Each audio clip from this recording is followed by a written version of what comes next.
Churchill said, wrote once in a book called My Early Life, you must nail your life to a cross of thought or action. Hmm? Now, he ended up doing both, but in either case, whichever way you go. And so you could say, in your life, Jordan Peterson, it was more thought in the beginning, and it might be more action now, but in either case, it's a cross. Hmm? That's how you think of it? Well, you can either lift up a cross or have one dropped on you. Yeah. Right? There's no non-cross option in this world. And that's really worth knowing too. And I tell my audiences that consistently. It's like, you all know perfectly well that your idiot hedonism, your idiot immature hedonism is going to vanish in a puff of smoke at the first sign of trouble. You know that. And you know that it's thin gruel. That's why you're hedonistic and hopeless at the same time. You know that. You need something beyond that. Why? Because life in some ways is unbearable.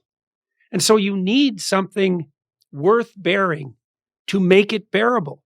And life is very heavy load. And so that means you have to carry something very heavy to justify it. Now, I see this in the biblical corpus, for example, quite clearly laid out in the story of Abraham, which is a very interesting story. And of course, Abraham is the founder of nations. And so, and you might say, well, is that true? It's like, those are such stupid questions. That's such a stupid question. It's a definition in this story. So the definition is, the spirit of Abraham is the founder of nations, right? That's the declaration of the story. And you're to come to understand that when you read the story. Now, you might say, well, what did the people who wrote the story mean by that? And the answer is, well, they didn't know. And that's why they wrote the story. Like, the story is the explanation. Okay, so what's the story? Well, Abraham is a human being. And that means he's like a natural human being. And that means he's useless and lazy. And if he can have it easy, he will. And so Abraham is like the first case of white privilege. Here's a good joke. He's rich. His parents are rich. And he can just lay around his tent all day and eat peeled grapes and have like beautiful slave women wave palm fronds over him and do nothing. And he does that for like 83 years. And then one day a voice comes to him, right? A spirit. He's inspired by a spirit. And what's the nature of the spirit? Well, it's the spirit that calls him to adventure. And it says to him, get your lazy ass the hell out of the tent. You're made for more than this. And so Abraham, in a great act of faith, abides by the intuition of this spirit. And he leaves his comfortable infancy, right? Because he's an infant. He lives in an infantile utopia. So, right, well, what do I want? Well, I never want to be hungry and I never want to be thirsty. I never want to be deprived. It's like, well, great. You're an infant sleeping in a crib. You've got infant paradise. Is that what you're made for, right? The mere cessation of your needs. That's your vision of utopia, is it? Well, that was Abraham's vision of utopia. And a counter spirit came along and said, get your lazy ass the hell out of your tent and get out there in the world. And of course, it's a complete catastrophe, right? Like, he faces tyranny and war and the necessary sacrifice of his son and collusion among the aristocrats to steal his wife. And like, it's just a disaster in 10 different directions. But it's an adventure. It's an adventure, right? And so what's life? Is it hedonistic, infantile bliss? This is something Dostoevsky objected to. Or is it a romantic adventure?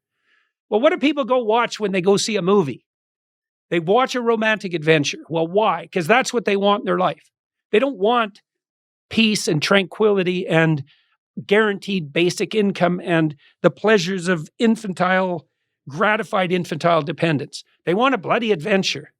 And if they don't get a real adventure, they'll take a false one and wreak havoc.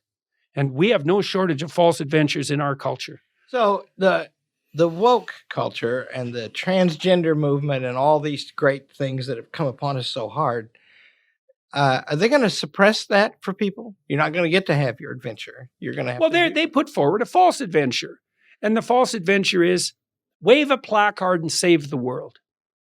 That's right. Look, great. Isn't that wonderful? All you have to do, you know how I stopped getting protesters to my events at university? I held them in the morning. That's great. No kidding, eh? I'm the Messiah. Yeah, really? Well, as long as you don't want me to get out of bed before noon. Yeah, so that's the false adventure sold to young kids. It's like, well, the planet's going to hell in a handbasket. That's the claim. It's like, yeah, the planet's always been going to hell in a handbasket, right? The apocalypse is always nigh. And that's because we die and so does everything else. And so, well, the apocalypse is nigh and you can save the world by protesting against those who are at fault. That's what the universities sell young people. Well, it's an adventure, right? They have a messianic urge at that age. And that really never goes away in people in some fundamental sense, but it's particularly acute when adolescents, late adolescents, are trying to catalyze their identity, and the left offers these false adventures. You can be, you print out a sign that says, I oppose poverty, as if anyone doesn't, and you wave that around publicly, which is the same as praying in public, right? It's a great sin, and you proclaim your moral virtue, and bang, that's your adventure. And it's a cheap pathway to reputational accomplishment.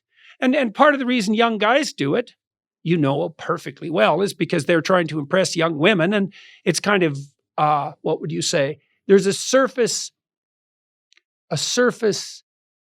attraction to being a kind of rebellious quasi-Che Guevara type and to be taking on, the evil corporations of the world when you're 18, instead of working at 7-Eleven and handing out sugar water to kids.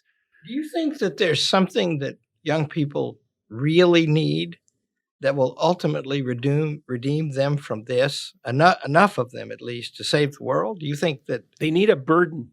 They need a burden. Absolutely. And they want one, you're saying. Bet. Absolutely. Well, and you can explain that to them in some ways the way I just explained it. It's like, look, guys, you're going to suffer. And most of them are already suffering, so they know that. It's like, and do you want to suffer stupidly too? Because that's even worse. And then do you want to contemplate for a moment what's going to be your arc when the storms come? Well, I can tell you what it is. And you already know this because you've consulted your own conscience. When you're awake at 3 a.m. thinking about what a useless bastard you are, how many sins you have on your conscience, if you're fortunate, there'll be a few of your adventures come to mind where you think, well, I didn't do so bad then. Maybe there's something to me. And so what do people remember when they have those memories? They remember the times when they stepped outside of their narrow selves and took on some bloody responsibility, at least for themselves. And then maybe for someone else too. And then maybe for a lot of other people. And so if you tell young men, look, you're going to find the meaning in your life by adopting maximal responsibility, right? That's going to be extremely difficult because you're so bloody useless. You can't even get your own house in order. And you're going to be called upon not only to get your house in order, but to do that well enough so some woman can stand having you around for more than 15 minutes in the back of a car. And then maybe you're going to have to do it so that you could be a good father to a family and a pillar of the community. And that's not just empty words. It's like, if you do that nobly, there'll be something to you. And then when the storms come, you won't be blown over by the first 4-foot wave. And young men think, I could be something that wasn't blown over by the first 4-foot wave? They think, oh, well, that's inspiring. Maybe that's worth doing a little work towards it on the off chance it might be true. And the thing about it is true. So it's not that difficult once you understand it to make a case for it. It's true. And it is also true that you grow in proportion to the weight you take on voluntarily. And it's also true that we have no idea what the upper limit to that is.